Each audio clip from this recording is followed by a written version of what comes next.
দীর্ঘ ৩ বছর মাটি খুঁড়ে সুরঙ্গ করে রাসূল সাল্লাল্লাহু আলাইহি ওয়াসাল্লামের কবর পর্যন্ত পৌঁছে গিয়েছিল দুজন ইয়াহুদি এবং আল্লাহর রাসূলের লাশ চুরি করার পূর্বে রাসূল সাল্লাল্লাহু আলাইহি ওয়াসাল্লাম তৎকালীন রাজাকে স্বপ্নে এসে বললেন, হে নুরুদ্দিন, আমাকে দুজন লাল চক্ষু বিশিষ্ট ব্যক্তি বিরক্ত করছে, এদের হাত থেকে আমাকে রক্ষা করো।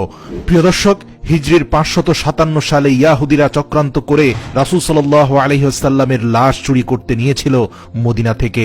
অতঃপর অলৌকিকভাবে তারা কিভাবে ধরা খেয়েছিল এবং তাদের কি পরিণতি হয়েছিল, বিস্তারিত জানতে ভিডিওটি শেষ পর্যন্ত দেখুন। ৫৫৭ হিজরিতে তৎকালীন সুলতান নুরুদ্দিন জঙ্গি রহমতুল্লাহ আলাইহি তাহাজ্জুদ নামাজ পড়ে নামাজের বিছানায় ঘুমিয়ে পড়েছিলেন। এমতো অবস্থায় হঠাৎ তিনি স্বপ্ন দেখলেন রাসূল সাল্লাল্লাহু আলাইহি ওয়াসাল্লাম তার ঘরে উপস্থিত এবং আল্লাহর রাসূল কোনো ভূমিকা ছাড়াই দুইজন নীল চক্ষু বিশিষ্ট লোকের দিকে ইঙ্গিত করে বললেন, ইয়া নুরুদ্দিন, এরা আমাকে বিরক্ত করছে, এই দুজনের থেকে আমাকে মুক্ত করো। এই ভয়াবহ স্বপ্ন দেখে নুরুদ্দিন জঙ্গি রহমতুল্লাহ আলাই অত্যন্ত ভীত সন্ত্রস্ত হয়ে ঘুম থেকে জাগ্রত হলেন এবং কিংকর্তব্য বিমূঢ় হয়ে গেলেন। ভাবলেন এটি হয়তো কোনো দুঃস্বপ্ন। তাৎক্ষণিক তার মাথায় বিভিন্ন প্রকার চিন্তা ঘুরপাক খেতে লাগলো। তিনি ভাবলেন, আল্লাহর রাসূল সাল্লাল্লাহু আলাইহি ওয়াসাল্লাম তো এখন কবরের জীবনে, তার সাথে অভিশপ্ত ইয়াহুদিরা এমন কি ষড়যন্ত্র করতে পারে? অতঃপর একই স্বপ্ন তিনি বেশ কয়েকবার দেখলেন। কাল বিলম্ব না করে ১৬,০০০ অশ্বারোহী সৈন্য নিয়ে তিনি মদিনার দিকে রওনা দিলেন। সেই দুজন ভয়ঙ্কর নীলচক্ষু বিশিষ্ট ব্যক্তিকে মদিনার অলিতে গলিতে খুঁজতে লাগলেন, কিন্তু তার সৈন্য বাহিনী দীর্ঘ ২ সপ্তাহ ধরে খোঁজার পরেও মদিনাতে সেই দুজন ব্যক্তিকে খুঁজে পেল না, যাদের ব্যাপারে আল্লাহর রাসূল সতর্ক করেছেন। এরপর ১৭তম দিনে তিনি মদিনার চারপাশ সৈন্যবাহিনী দ্বারা ঘেরাও করে ফেললেন এবং আদেশ জারি করে দিলেন, যারা মদিনার বাইরে আছে তারা ভিতরে আসতে পারবে, কিন্তু মদিনা থেকে কোনো লোক বাইরে যেতে পারবে না। নুরুদ্দিন জঙ্গি রহমতুল্লাহ আলাই জুমার খুতবা প্রদান করলেন, ঘোষণা দিলেন, আমি মদিনার মানুষকে দাওয়াত দিয়ে একবেলা খাওয়াতে চাই। আমার অভিলাষ সকলেই যেন এই দাওয়াতে অংশগ্রহণ করে। এটি সুলতানের আদেশ। সুলতান মদিনাবাসীকে আপ্যায়নের জন্য বিশাল আয়োজন করলেন। নির্ধারিত সময়ে খাওয়া দাওয়া শুরু হলো এবং তৃপ্তি সহকারে মদিনার অলিগলির সকল মানুষ এসে খেলেন, কিন্তু সেই দুজন ব্যক্তিকে খুঁজে পাওয়া গেল না। এরপর তিনি বিশ্বস্ত বেশ কয়েকজনকে জিজ্ঞেস করলেন, আচ্ছা, আর কেউ কি অবশিষ্ট আছে যারা এখনো আমার আতিথেয়তা গ্রহণ করেনি?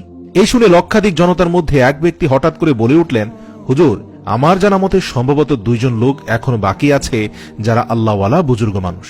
লোকটির বক্তব্য শুনে তিনি কাল বিলম্ব না করে কয়েকজন লোক সহকারে ওই ২ জন লোকের আবাসস্থলে পৌঁছে গেলেন এবং নুরুদ্দিন জঙ্গি রহমতুল্লাহ আলাই ওই ২ জন লোককে দেখে প্রচন্ড চমকে উঠলেন, কারণ এরাই তো সেই ২ জন ব্যক্তি যাদেরকে স্বপ্নে দেখানো হয়েছিল। তিনি জিজ্ঞাসা করলেন, কে তোমরা? কোথা থেকে এসেছ? তোমরা সুলতানের দাওয়াতে কেন শরীক হলে না? লোক দুটো তাদের পরিচয় গোপন করে বলল, আমরা মুসাফির, হজের উদ্দেশ্যে এসেছিলাম, কিন্তু প্রিয় নবী সাল্লাল্লাহু আলাইহি ওয়াসাল্লামের প্রেমে আত্মহারা হয়ে আর ফিরে যেতে মন চাইল না, তাই বাকি জীবন রওজার পাশে কাটিয়ে দেওয়ার নিয়তে এখানে রয়ে গেছি। উপস্থিত জনগণ তাদের পক্ষ হয়ে বলল, হুজুর, এরা খুবই আল্লাহওয়ালা মানুষ, সারাদিন ইবাদত বন্দিগি করে।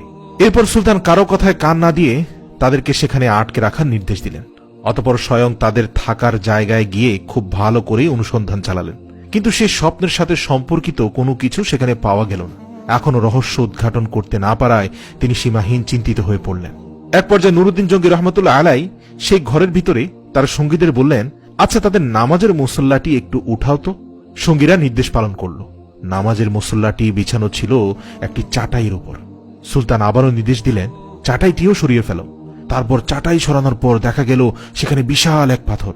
সুলতানের নির্দেশে সেই পাথরটিও সরানো হলো। এবার পাওয়া গেল একটি বিশাল সুড়ঙ্গ পথ, যা ধীরে ধীরে নবীজির রওজা মোবারক পর্যন্ত মাটির নিচ দিয়ে পৌঁছে গেছে। এই দৃশ্য অবলোকন করা মাত্র নুরুদ্দিন জঙ্গি বিজলির ন্যায় চমকে উঠলেন। অতঃপর লোক দুটোকে লক্ষ্য করে ক্ষিপ্ত সিংহের ন্যায় ঝাঁঝালো কণ্ঠে গর্জন করে বললেন, তোমরা সত্যি কথা খুলে বলো, নইলে এক্ষুনি তোমাদের মাথা থেকে গর্দান সরিয়ে দেব। বলো তোমরা কে? তোমাদের আসল পরিচয় কি? কেন এখানে এসেছ? সুলতানের কথায় তারা অত্যন্ত ঘাবড়ে গেল। কঠিন বিপদ সামনে দেখে তারা আসল পরিচয় প্রকাশ করল এবং বলল, আমরা ইয়াহুদি। ইয়াহুদিদের আস্তানা মুসল শহর থেকে আমাদেরকে প্রশিক্ষণ দিয়ে এখানে পাঠানো হয়েছে, যাতে রাসূল সাল্লাল্লাহু আলাইহি সাল্লামের লাশ চুরি করে নিয়ে যেতে পারি এবং তা যেন ইউরোপীয় ইয়াহুদিদের হাতে হস্তান্তর করি।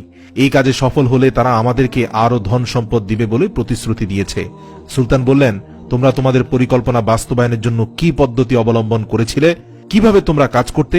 তারা বলল, আমাদের নিয়মিত কাজ ছিল রাত গভীর হলে অল্প পরিমাণ সুড়ঙ্গ খনন করা এবং সাথে ওই মাটিগুলো চামড়ার মজকে ভর্তি করে অতি সন্তর্পণে মদিনার বাইরে ফেলে আসা। আজ দীর্ঘ 3 বছর যাবত এই মহাপরিকল্পনা বাস্তবায়নের কাজে আমরা অনবরত ব্যস্ত আছি। ঠিক যে সময় আমরা রওজা মোবারকের নিকট পৌঁছে গেলাম, মাটি খুঁড়তে খুঁড়তে আর একটু গেলেই রওজা মোবারকে পৌঁছে যাব, রাসূল সাল্লাল্লাহু আলাইহি সাল্লামের লাশ আমাদের হাতে চলে আসবে, ঠিক সে সময় ধরে আমাদের মনে হলো আকাশ যেন ভেঙে টুকরো টুকরো হয়ে যাচ্ছে, জমিন যেন প্রচন্ড ভূমিকম্পে থরথর করে কাঁপছে। আমরা কোনোভাবে আর মাটি খুঁড়তে পারলাম না। দীর্ঘ 1 বছর মাটি খোঁড়া বন্ধ করে শুধু পরিকল্পনা করছি, কারণ গর্তে প্রবেশ করলেই ভূমিকম্প শুরু হয়ে যায়। তাদের বক্তব্য শুনে সুলতানের চোখ দিয়ে পানি পড়তে থাকলো এবং তার কাছে সবকিছু পরিষ্কার হয়ে গেল। তিনি সেই 2 ইয়াহুদীকে নজিরবিহীন শাস্তির ব্যবস্থা করলেন। একটি বিশাল ময়দানে 20 হাত উঁচু একটি কাঠের মঞ্চ তৈরি করলেন। নির্ধারিত সময়ে লক্ষ লক্ষ লোক উক্ত মাঠে সমাবেত হল। সুলতান নুরউদ্দিন জঙ্গি রহমতুল্লাহ আলাই অপরাধী লোক দুটোকে লোহার শিকল দ্বারা আবদ্ধ করে মঞ্চের উপর বসালেন। তিনি লোকজনদের বিপুল পরিমাণে লাকড়ি সংগ্রহের আদেশ দিলেন। তারপর লক্ষ জনতার সামনে সেই ইয়াহুদী লোক দুটোকে মঞ্চের নিম্নভাগে আগুন লাগিয়ে পুরো ভস্ম করে দিলেন। কোনো কোনো বর্ণনায় আছে সেই আগুন নাকি দীর্ঘ 11 দিন পর্যন্ত জ্বলছিল।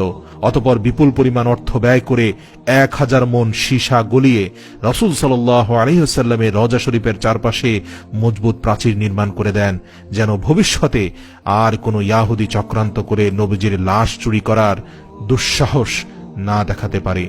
এরপর তিনি রব্বুল আলামিনের দরবারে শুকরিয়া আদায় করলেন এবং তাকে রব্বুল আলামিন এত বড় খেদমতের জন্য কবুল করায় তিনি সপ্তাহব্যাপী আনন্দ অশ্রু বিসর্জন দিয়ে মুনাজাত এবং সিজদায় পড়ে রইলেন। ইতিহাস থেকে পাওয়া যায় যে নুরউদ্দিন জঙ্গি রহমতুল্লাহ আলাই ইন্তেকালের পর ওসিয়ত মোতাবেক তার লাশকে রাসূল সাল্লাল্লাহু আলাইহি সাল্লামের রওজা মোবারকের কাছাকাছি দাফন করা হয়।